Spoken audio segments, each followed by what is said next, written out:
First ever factory outlet Mukunda jewellery KPHB Kothapet Khammam Somajiguda Hanamkonda. నమస్తే రమగారు. నమస్తే జయ. రమగారు, ఏదైనా ఒక మంచి కథ చెప్పండి. డిఫరెంట్ కథ చెప్దామా? ఓ బెంగాలీ కథ చెప్తాం. ఓకే. తెలుగు వాళ్ళకి బెంగాలీ సాహిత్యం బాగానే పరిచయం ఉంటుంది. మనకి మనకి లేక కాదు, బోళ్ళంత మంది కవులు, రచయితలు, రచయిత్రులు ఉన్నా కూడా ఓల్డ్ అని పురాణ గాథలు ఎన్నున్నా కూడా ఎందుకనో తెలీదు మన వాళ్ళు బెంగాలీ కథలు బోలెడని ట్రాన్స్లేట్ చేశారు. ఇంగ్లీష్ కథలు ట్రాన్స్లేట్ చేశారు. మా ఫేవరెట్ ఈవిడ పేరెంట్ మన మాలతీ చందూర్ గారు, పాత కెరటాల పేరుతోటి అవిను. ఈ బెంగాలీ కథలైతే ఇక అసలు ఎన్ని రకాలో, ఎన్ని కథలో. అందులో నుంచి ఒక చిన్న కథ చెప్తా. కాయకల్ప చికిత్స. కాయకల్ప చికిత్స. ఈ చికిత్సల్లో అంటే ఈ వైద్యంలో కాయకల్పం అనేది ఒక ప్రత్యేకమైన చికిత్స. అదొట్టి డాక్టర్లు కాదు, సాధువులు, సన్యాసులు వాళ్ళు చేసేవాళ్ళు. టంటనే మనకు తెలీదు, పేరే తెలుసు. ఓకే. అయితే హరిద్వార్లో కుంభమేళా జరిగిందట. కుంభమేళా అంటే మామూలు సంగతి కాదు. అవును. ఎప్పుడో ఒకసారి 12 ఏళ్ళకో 10 ఏళ్ళకో 16 ఏళ్ళకో వస్తూ ఉంటుంది.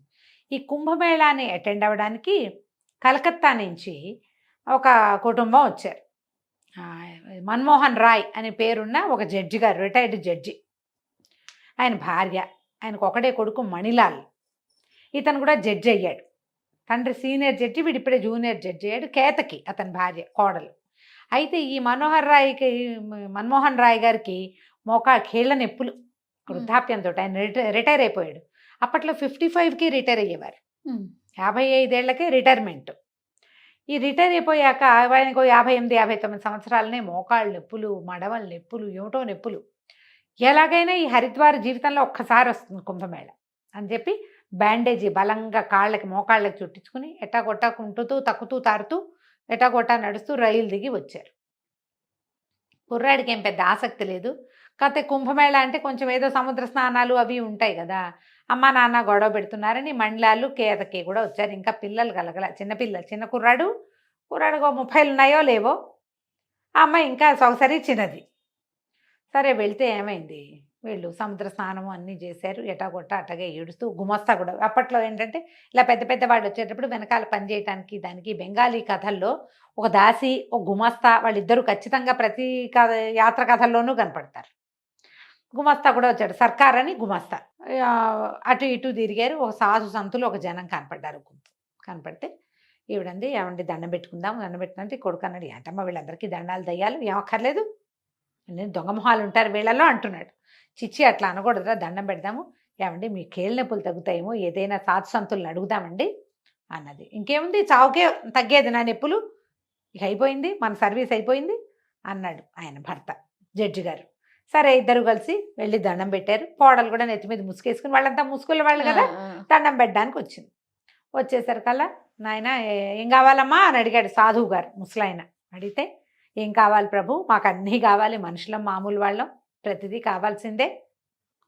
డబ్బు లేనప్పుడు అది కావాలి, ఏది లేదో అది కావాలనిపిస్తుంది, ఎన్నున్నా చాలదనిపిస్తుంది. స్వామి మీకు తెలియంది ఏముంది అని ఈయన దీవించండి. కాళ్ళని కీళ్ళ నొప్పులతో చాలా బాధపడుతున్నారు, నడవలేకుండా ఉన్నారు, తీర్థం పానం కుదరటం లేదు, ఎక్కడికైనా వెళ్దామంటే శరీరం సహకరించట్లేదు, ఏదైనా చికిత్స చెప్పండి అని దండాలు పెట్టింది. కొడుకు పళ్ళు కొరుకుతూ, ఏమిటి ఇవన్నీ, వాళ్ళని అడుగుతావేంటమ్మా, పెద్ద పెద్ద డాక్టర్లు ఏమీ చేయలేరు కానీ వీళ్ళు ముసలి సజ్జు, వీళ్ళు ఏం చేస్తారు పోపో అన్నాడు కొడుకు. ఆవిడ ఉరిచి నోరు మూసుకో, బోడి, వాడి ముద్దు పేరు ఆ మణిలాల్ పేరు బోడి అంటుందన్నమాట ఆవిడ. అలా పిలుస్తారు కదా పిల్లల్ని, గుండు అలా పిల్లవరు, గుండు అని పిలుస్తారు, అలాగే బోడి అంటుంది అన్నమాట. ఊరుకోరా అని దండం పెట్టండి అని ఈయన జడ్జి గారు అతి కష్టం మీద వంగి ఎలాగోలాగా దండం పెట్టాడు. దండం పెడితే ఆయన అన్నాడు, లేకేమమ్మాయి వైద్యం, కాయకల్ప చికిత్స ఉంది, చికిత్స చేసుకోవచ్చు అనగానే ఇవిడికి ఆశ పుట్టింది. ఏమండి ఆ చికిత్స ఏదో చేయించుకోండి, మీ కాళ్ళ నొప్పులు తగ్గుతాయి, హాయిగా ఏదైనా ఎక్కడికైనా వెళ్ళాలంటే. నాకు కొంచెం ఆవిడ కొంచెం చిన్నది, ఆయనకంటే 58, 59 ఉన్నాయి, ఆవిడకి ఇప్పుడే 50 వచ్చి ఉంటాయి. కొంచెం స్థూలకాయ రాళ్ళు తప్పిస్తే అంత కీళ్ళ నొప్పులు లేవు ఆవిడకి. భార్యకి భర్తకి 8, 9 సంవత్సరాల గ్యాప్ ఉంటుంది కదా. అనేసరికల్లా ఆయన అన్నాడు, వృద్ధ సాధువు 4 రోజులు పడుతుంది కాయకల్పానికి, నమ్మితే ఉండండి అన్నాడు. అనేసరికి ఇవిడికి ఆశ పుట్టేసింది. ఉందాం ఇక్కడే ఉందామని బతిమలాడ్డం మొదలుపెట్టింది. అమ్మా ఇదంతా హంబకు, ఇవి నమ్మకు, ఈ ఊళ్ళో ఏమని ఉంటామమ్మా, నాకు ఉద్యోగం లేదా, ఆయన అంటే రిటైర్ అయ్యి ఉన్నాడు, నీకు పని పాట లేదు అని కొడుకు విసుక్కున్నాడు. పిసుకునేసరికల్లా ఈయన మెల్లిగా సాధువు గారి దగ్గర కూర్చుని చిన్న సాధువుల దగ్గర విషయం కనుక్కున్నాడు. 1 రోజులు ఏకాంతం, చీకట్లో ఉండాలి. 1 రోజులు బయట ఏదైనా వార్తలు ఇవ్వటమే తప్పిస్తే చూడకూడదు. 1 రోజుల పాటు లోపల ఉండాలి. ఉండేసరికల్లా ఈవిడేమంది, నువ్వు వెళ్ళిపోరా, మేము ఉంటానులే, నువ్వు ఇంటికి వెళ్ళిపో, మేము ఇక్కడే ఉంటాం, నేను చూస్తూ ఉంటానంటే ఈయన అన్నాడు, నీ గోలు ఎవడు పడతాడు, ఆయన ఏకాంతం అంటుంటే ఎంతసేపు చూస్తానంటావు, నువ్వు ఎవరు చూడకూడదుట, నువ్వేమో కూడా వెళ్ళిపోవు, నువ్వు కూడా పిల్లడితో పాటు వెళ్ళిపో. ఇప్పుడు తనుందనుకో అత్తగారు, కోడలు చిన్న పిల్లని తనకు సాయం ఉంచుకుంటుంది, తను వెళ్ళిపోతుంటే పిల్లని ఇక్కడ ఎందుకు ఉంచుతారు? సరే మీరందరూ ఊరి బోడి మీ నాన్న మీ అమ్మని మీ ఆవిడ్ని తీసుకుపోరా, సర్కార్ని ఒకడిని నాకు తోడుంచు. వాడు ఉత్తరం రాస్తూ ఉంటాడు, ఈయన ఎవరితోటి మాట్లాడకూడదు, కమ్యూనికేట్ చేయకూడదు అన్నారు. ఉత్తరం రాస్తాడులే అని ఉండడానికి సిద్ధపడ్డారు. అయింది. అక్కడి నుంచి ఏమైంది, సరే తల్లి కొడుకు కోడలు ముగ్గురు వెళ్ళిపోయారు. సర్కారు మన్మోహన్ రాయ్ గారు ఉండిపోయారు, జడ్జి గారు సర్కార్ పనివాడి సర్కార్ గుమాస్తా సర్కారు ఉండిపోయారు. ఉండిపోయాక వాడు 3 రోజులకు ఒకసారి సర్కారు, 4 రోజులకు ఒకసారి, 5 రోజులకు ఉత్తరం రాసేవాడు. అయ్యగారి పళ్ళన్నీ రాలిపోయినాయి, కొత్త పళ్ళు గవ్వల్లాగా వస్తున్నాయి, నెత్తి మీద జుట్టంతా ఊడిపోయింది, జుట్టంతా పండిపోయింది కదా ఆయనకి, అంతా ఊడిపోయింది, కొత్తగా మొలకలు వస్తున్నాయి, నడక సాఫీ వచ్చింది, నొప్పులు తగ్గాయి, నడుము సాఫీ అయ్యింది, అలాంటివన్నీ రాస్తున్నాడు. నెల పూర్తయితే వీళ్ళు ఏం చేశారు, నాన్నగారు వచ్చే రోజు వచ్చేసింది, రేపు వచ్చేస్తున్నామని సర్కారు ఉత్తరం రాశాడు. టికెట్లు బుక్ చేసుకున్నారు. సర్కారు అయ్యగారు బండెక్కాక ఆ బండి దిగాక అతను ఏమన్నాడు, ఈయన జడ్జి గారు, ఒరే సర్కార్, నువ్వు బజార్ వెళ్ళి కొంచెం పళ్ళు స్వీట్లు అవి కొనుక్కురా, నేను మన వాళ్ళని కొంచెం తమాషా చేస్తా అని చెప్పాడు. చెప్పేసరికి సరే సర్కారు బజార్లోకి వెళ్ళాడు. ఈయనేమో ఒంటెద్దు బండి దిగి, ఇప్పుడు ఒంటి గుర్రం బళ్ళు అవి దొరుకుతాయి, జట్కా దిగి ఇంట్లోకి వెళ్ళాడు. ఇంట్లోకి వెళ్తే ఆ రోజు ఏమైంది, మీ నాన్న ఎప్పుడురా వచ్చేది అని వాళ్ళ అమ్మ అడిగితే, అమ్మ మధ్యాహ్నం బండికి వస్తారు, సాయంకాలం బండికి వస్తారు. వీళ్ళు ఏం చేశారు, మధ్యాహ్నపు బండికి వచ్చేసారు. ముందుగా సాయంకాలం బండికి వస్తారంటే ఈ కేతకి ఏం చెప్పిందంటే, ఏమండి నేను మనం బజార్లో చూసిన చీర పట్టుకురండి, నేను ఆ చీర కట్టుకునే స్టేషన్కి వస్తా, చీర కట్టుకోకపోతే స్టేషన్కి రాను మామగారిని రిసీవ్ చేసుకోవడానికి అనేసరికి ఈయనన్నాడు, ఏమే నేను కూడా కాయకాలు పనిచేసుకుని వృద్ధుని అయిపోతాను, నీ రోగం బాగా కుదురుతుంది. మొగుడు పెళ్ళాలు బోళ్ళంతా సరసమాడుకున్నారు.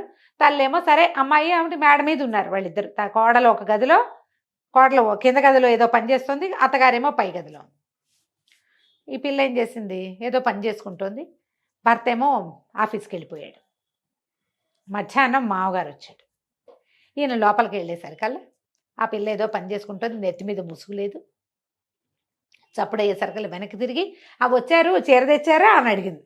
ఈయన నిర్కాంతపడి, ఇదేమిటి కోడలు ఏనాడు ఆ పిల్లని ముసుగు లేకుండా చూసింది లేదు, చూడకూడదు అట్లా, వాళ్ళ పద్ధతి కాదు. అదేమో సగం పవిటంతా వెనకాల వీపు జీరాడిపోయి వీపంతా కనపడుతుంది. మొహం ఏనాడు ఆయన కోడల మొహం పెళ్లినాడు చూశాడు, మళ్ళీ చూడలేదు. ఆ పిల్లడి తిరిగి, చీర తెచ్చారా తాలేదా, చీర తేకుండా నేను రావద్దని చెప్పానా లేదా, మరి ఇంట్లోకి ఎందుకు వచ్చారు, ముందు వెళ్ళి చీర పట్టుకురండి అని అనేసరికి ఈయన గిరుక్కుని తిరిగాడు. ఆ అమ్మాయి ఏమనుకుంది, భర్తే చీర పట్టుకు రావడానికి వెళ్ళాడు అనుకుంది. ఈయన గబగబా మెట్లెక్కి పైకి వచ్చాడు. మెట్లెక్కి పైకి వస్తే ఆవిడేమో ఏదో కుట్టుకుంటుంది కూర్చొని, ఆ భార్య కాస్త కనువెలుగులో ఉంది. అమ్మి నేను వచ్చేసాను అన్నాడు. అమ్మీ అన్నాడు. ఇవిడికి అమ్మలాగా వినపడింది. ఏమిట్రా బోడీ, ఎప్పుడురా మీ నాన్న వచ్చేది అని అనగానే నిర్కాంతపడికి, ఏమిటి బోడీ బోడీ అంటుంది, ఏమిటో తెలియలేదు. నేనేనే అన్నాడు. నేనేనే అనగానే, ఏమిటది, ఏం మాట్లాడుతున్నావు, ఏమిటా మాటలు, సరిగ్గా మాట్లాడు వెధవా అంటుంది ఆవిడేమో. ఇంకేం చేయాలో తెలియలే. అర్రే సర్కారం తేకుండానే వచ్చానే, వీళ్ళు నన్ను గుర్తుపడుతున్నట్లేదు అనిపించింది. అర్థం కాలేదు, సర్కారు కావాలి ఇప్పుడు. ఆయన మెట్లు దిగి రావటం మొదలుపెట్టాడు. దిగి వస్తుంటే కింద నుంచి మణిలాల్ వచ్చాడు పైకి. ఆ మెట్ల మీద వెలుగు తక్కువ, అప్పట్లో కరెంట్ లేదు, అన్ని గదుల్లోనూ దీపముడ్లు ఉండేవి. మెట్ల దగ్గరికి వెళ్ళాలంటే గదిలో నుంచి పైనుంచి కిందకి దిగేవాళ్ళు బుడ్డి పుచ్చుకుని దిగుతారు, కింద నుంచి పైకి ఎక్కేవాళ్ళు దీపం పుచ్చుకుని ఎక్కుతారు. కను వెలుగులో కనపడేసరికల్లా ఈయన, ఎవడరా నువ్వు, పైనుంచి వస్తున్నావు, ఎవరు నువ్వు అని అడిగాడు ఈ మణిలాల్. అడగంగా నన్న తత్త అన్నాడు. తండ్రికి అర్థం కాల ఏం చెప్పాలో. నేనేరా అంటానికి చేత కాలేదు. క్లయింట్ని అన్నాడు. అనేసరికి క్లయింట్ పైకి ఎత్తుకెళ్ళావు నువ్వు, ఎవరు నువ్వు అని ఇట్లా చొక్కా పుచ్చుకున్నాడు. పుచ్చుకోగానే ఈయన నిర్కాంతపోయి, నేనేరా మీ నాన్నని అన్నాడు. మా నాన్న, ఇంకా నయం, మా నాన్నమేంటి దొంగ బద్దాలు ఆడుతున్నావా, పట్టు అని కిందకి ఈడ్చుకొచ్చేసాడు. ఈడ్చుకొచ్చేసరికల్లా ఈ లోపల వాళ్ళ అమ్మ పైనుంచి కాస్త దిగుతోంది, యువతలకి వచ్చింది. ఏమిట్రా మా బోడీ అరుస్తున్నావు, ఏమైందిరా అంటే, వీడెవడోనమ్మా క్లయింటు, ఇప్పుడేమో నాన్న అంటాడు. చూసుకోవరా మీరు అన్నాడు. చూసుకోవటం ఏమిట్రా, ఇప్పుడు నువ్వేగా కిందకి దిగెళ్ళావు అంటుంది. కొడుకే వచ్చాడు అనుకుంటుంది కదా ఆవిడ. నేను కిందకి దిగి రావటం, నేను ఇప్పుడే వస్తున్నా, వీడెవడో పైనుంచి కిందకి దిగుతున్నాడు అని చెప్పేసి గట్టిగా పనివాడిని కేకేసి, ఒరే వాకిట్లో పోలీస్ బాయ్ ఆగి ఉంది చూడు, ఆయన కేకేసుకురా అన్నాడు. ఆ దారి జడ్జి గారి మ్యాజిస్ట్రేట్ కదా ఇతను, అది అంతకుముందే పోలీస్ వ్యాన్ ఒకటి ఈయన్ని దింపెళ్ళింది, ఎస్కార్ట్ వస్తుంది. ఈ వాడు పరిగెత్తుకుంటూ వెళ్ళి పోలీస్ ఇన్స్పెక్టర్ని పిలుచుకొచ్చారు. పోలీస్ ఇన్స్పెక్టర్ వచ్చాడు. ఆ కను వెలుగులో ఎవరో కుర్రాడు, ఇంచుమించుగా మణిలాలంత పొడుగు ఉన్నవాడు, నెత్తి మీద జుట్టు, వృద్ధుడయ్యేందుకు అవకాశం సుతరాము లేదు. ఇంకేముంది? అక్కడి నుంచి పోలీస్ ఇన్స్పెక్టర్ లోపలికి వచ్చి, ఎవరో నువ్వు ఏమిటంటే, ఇన్స్పెక్టర్ గారి కుర్చీ వేశారు. ఈయన హతాశుడని నెత్తివి చేయబెట్టుకుని కింద కూలబడ్డాడు. మామూలు పరిస్థితుల్లో అయితే ఆయన కింద కూలబడలేడు, మోకాళ్ళు సహకరించవు. ఇప్పుడు కుర్రాడైపోయాడు ఆయన, ఢామ్మని కింద కూర్చున్నాడు. ఈ మణిలాల్ అన్నాడు, ఎవరోనండి, ఇంట్లోకి వచ్చేసాడు. ముందేమో క్లయింట్ అన్నాడు, ఇప్పుడేమో మా నాన్న అంటాడు. నేనేరా అబ్బి, నువ్వు నన్ను గుర్తుపట్టలేదా అంటాడు ఆయన నెత్తి కొట్టుకుంటూ. ఇంతలో ఏమైంది, సర్కారు వచ్చి, వీళ్ళు వచ్చి 2 గంటలు అయిపోయింది కదా.